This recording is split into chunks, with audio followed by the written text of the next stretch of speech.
আপনাদের marking criteria আছে, সেই টুলসটা দিয়ে আপনাদেরকে কিন্তু এটাকে কি করতে হবে, অ্যানালাইসিস করতে হবে। তো কেমব্রিজের আমরা মার্কিং ক্রাইটেরিয়াটা চলুন দেখে আসি।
ফাইন, আপনাদের জন্য একটু কষ্ট হবে দেখা, তারপর আমি ছোট বড় করে একটু দেখাচ্ছি।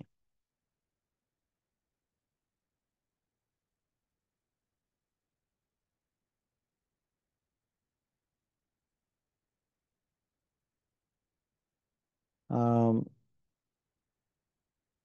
যেমন সে ফর এক্সাম্পল, আমরা যদি একটু মার্কিং ক্রাইটেরিয়ার দিকে যাই, তাহলে আমরা কি দেখতে পাই চলেন। সেটা হচ্ছে task response, coherence and cohesion. ধরেন আমি টাস্ক রেসপন্সের কথা বলছি। টাস্ক রেসপন্স, আমরা যখন ব্যান্ড 7-এর দিকে যাব, তখন যে পয়েন্টটা গুরুত্বপূর্ণ, সেটা পয়েন্টটা একটা পয়েন্ট খুবই গুরুত্বপূর্ণ, সেটা বলা হচ্ছে logically organise information and ideas. এখন দেখেন, আমি লজিকলি আইডিয়াগুলোকে অর্গানাইজ করতে পেরেছি কিনা। সে ফর এক্সাম্পল দেখেন, আমি লজিকলি কিভাবে এইটাকে অর্গানাইজ করলাম। লজিকলি অর্গানাইজটা বলতে আমি কাকে বুঝিয়েছি সেটা আপনারা একবার এক নজর দেখেন এখানে। সেটা হচ্ছে আমার একটা কিন্তু টপিক সেন্টেন্স আছে, আমার একটা মেইন আইডিয়া আছে, আমার হচ্ছে একটা এক্সটেনশন আছে, আমার সাপোর্ট আছে, তারপরে আমার দুটো আইডিয়া দেওয়ার পর আমার একটা সামারি আছে। সো এটাকে বলা হয় হচ্ছিল লজিকলি আপনি একটা বডি প্যারাগ্রাফ কি করছেন, অর্গানাইজ করছেন। দেয়ার আর ম্যানি ওয়েস, আর কিন্তু অনেক ওয়ে আছে যেভাবে আপনি আপনার বডি প্যারাগ্রাফটাকে কি করতে পারবেন, অর্গানাইজ করতে পারবেন। ওকে, আবার চলেন পরের পয়েন্ট কি বলে। পরের পয়েন্ট বলে there is clear progression throughout. এখন আমরা অনেকেই আছি যারা আসলে প্রোগ্রেশন বুঝি না, প্রোগ্রেশন বিষয়টা কি। লেটস সি, আমরা একটা প্রোগ্রেশন দেখি। দেখেন প্রোগ্রেশন কাকে বলে। এইখানে আমি বললাম ফর ম্যানি রিজনস, ফাইন। তারপরে আমি বলছি আর্নিং মোর মানি, ফাইন। তারপরে আমি বলছি অল প্রফিটস। তারপর আমি বলছি এই প্রফিট পাওয়ার কারণে কি হচ্ছে, ফাইন্যান্সিয়াল কি পাচ্ছে, ফ্রিডম।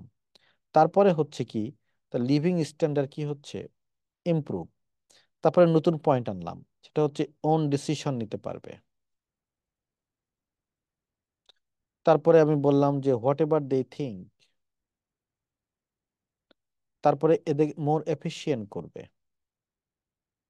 তারপর সাকসেসফুল হবে। তারপর আমি পুরোটাকে রিক্যাপ করলাম একদম শেষে। তাহলে আমার এসেটাতে দেখেন, একটা এসে, আমার এসেটা কিন্তু হাঁটতে শুরু করেছে। তার মানে প্রথমে একটা কথা দিয়ে শুরু হলো, তারপর একটা কথা, একটা কথা, একটা কথা, একটা কথা, এইটা পুরো এসেটাতে এটা কি প্রোগ্রেশন হচ্ছে, পুরো এসেটাতে এটা সামনের দিকে আগাচ্ছে। আপনার যদি কোনো এসে লেখেন এবং এই এসেতে যদি প্রতিটা লাইনে এমন একটা কথা না থাকে যেটা আসলে সামনের দিকে আপনাকে আগায় নিতে পারছে না, তাহলে কিন্তু আপনার ব্যান্ড 7 হবে না।